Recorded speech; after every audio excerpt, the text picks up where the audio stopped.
Hey guys, what's going on? It's Ash here coming at you today in Clash Royale. Today, we are going to go ahead and list the cards with the highest skill cap according to yours truly.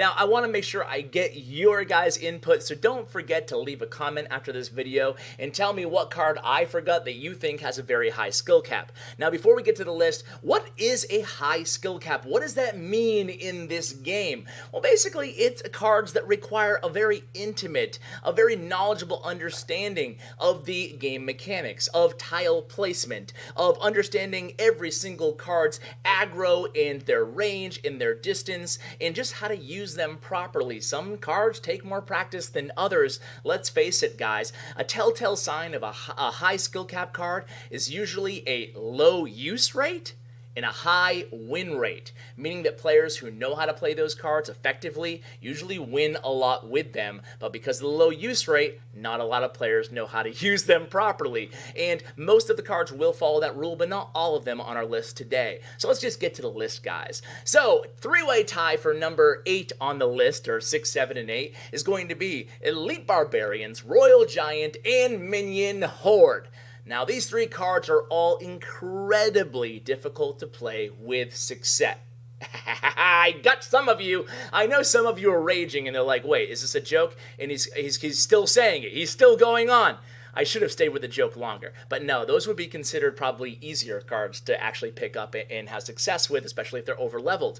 On the real list, it's going to be a two-way tie at 7 and 8. It's going to be the 2-cycle cards. Now, these do not fit the rule of low use rates, but Skeletons and Ice Spirit are cards that anybody can use. But if you watch them in the hands of really skilled players, they can have a ton of almost extra value for those 1 elixir cards. Knowing how to counter a minion horde with just an Ice Spirit, making sure your placement is just perfect to kite troops with skeletons. You can have a lot of extra value if you play those cards correctly and you don't always just throw them away, essentially cycling behind your king tower at the bridge every single time. So those cards have a lot of hidden value that you see a lot of pros go ahead and capture in their matches, and it's something that we should all work to just make sure that we don't throw away them just because they're 1 elixir. We actually try to use them and get value out of them.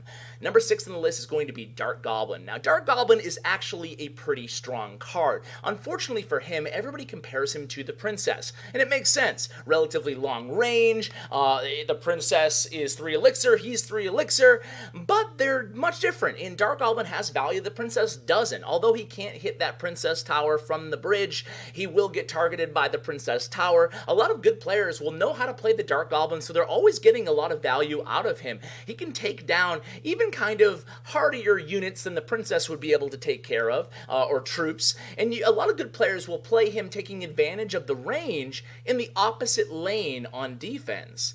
And then the opponent will have to answer in a lane that they don't want to attack to answer him or take a lot of chip damage. He fires really fast, and he's actually a really good card. Again, high win rates, but pretty low use rates on the Dark Goblin.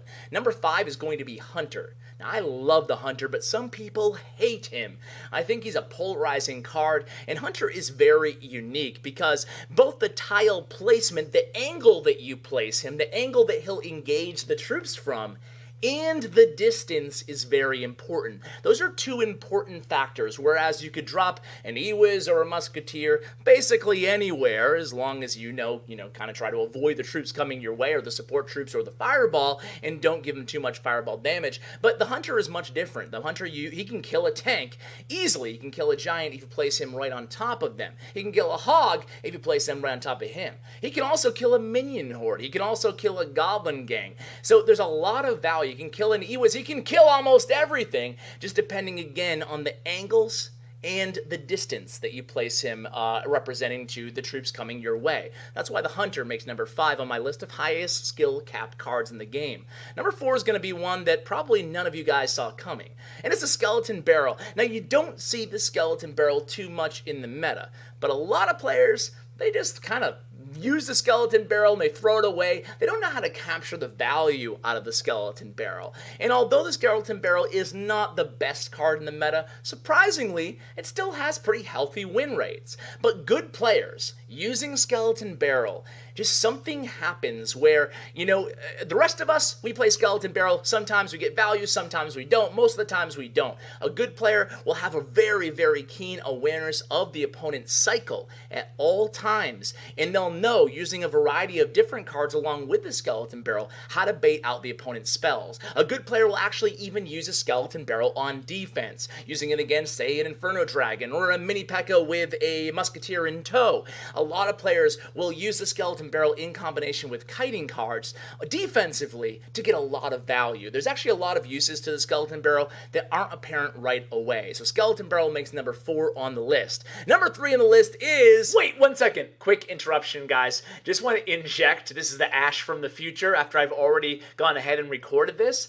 I think I should have made this list a top 10 because 2 cards that definitely deserve to be on the list is Tornado and Princess. No card's placement is really as valuable as Tornado's, and same thing with the Princess. When do you play her at the bridge? When do you play her behind the tower? So that's why I think that Tornado and Princess should be injected here on the list to make it a true top 10 list. So guys, go ahead and enjoy the rest of the few cards that I haven't mentioned yet. This is going to be another big rule breaker here, guys, and it is the Miner. Now again, this card has high use rates and high win rates, but the Miner is one of those cards, in my opinion, where you can capture some incredible value out of him if you take your gameplay to the next level. I'm not just talking about knowing whether to save your Miner for that Princess or save your Miner for that Elixir Pump. That's kind of like Miner 101. But you can go next level and you can redirect a bowler or redirect an executioner to the opposite direction of your troops, of your support troops. That way you can really mitigate the value there. You can even go even further next level. You saw this by Pompeo and other really good players who play Miner a lot in different types of cycle decks.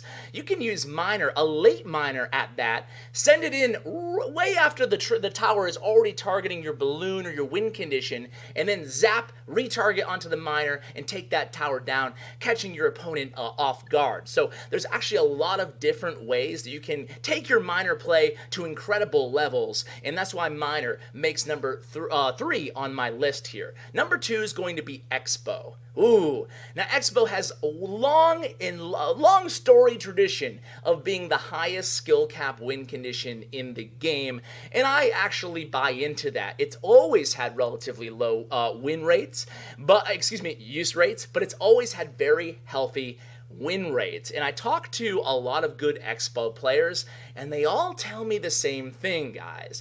They said that if a good Expo player is on their A game, meaning not making mistakes, really, they should never lose a match. And that's not a clickbait title. That's just the truth. They should be able to draw or win every single match, even against golem decks or giant decks, even against hard counters, because really good Expo players know how to play defensively at time and shift their play style and come away with the victory or the draw. Now, it's not just that, guys. Anybody, again, can pick up Expo and have moderate success with it or even some success. But the really good players who play Expo, the guys at the very top of ladder are the guys using it in competitive CRL Asia, CRL China, and in big competitions. They know, it's almost like a sixth sense. They know when to support their Expo, when to unload all of their elixir on the Expo, and they know when to stop supporting the Expo, meaning you're not going to drop that Mega Minion, you're not going to drop that Ice Wizard, you're not going to drop those archers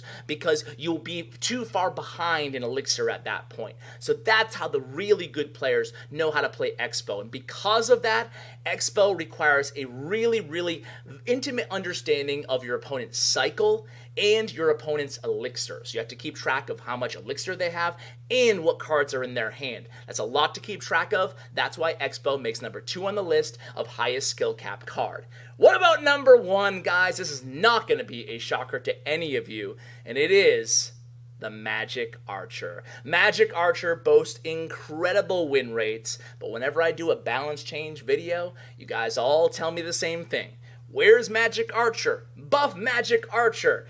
And the truth of the matter is a lot of pros and just good players, even non-pros who are just really good with Magic Archer, they took the time to learn the placement and the positioning of the Magic Archer, which is absolutely paramount to achieving value with him.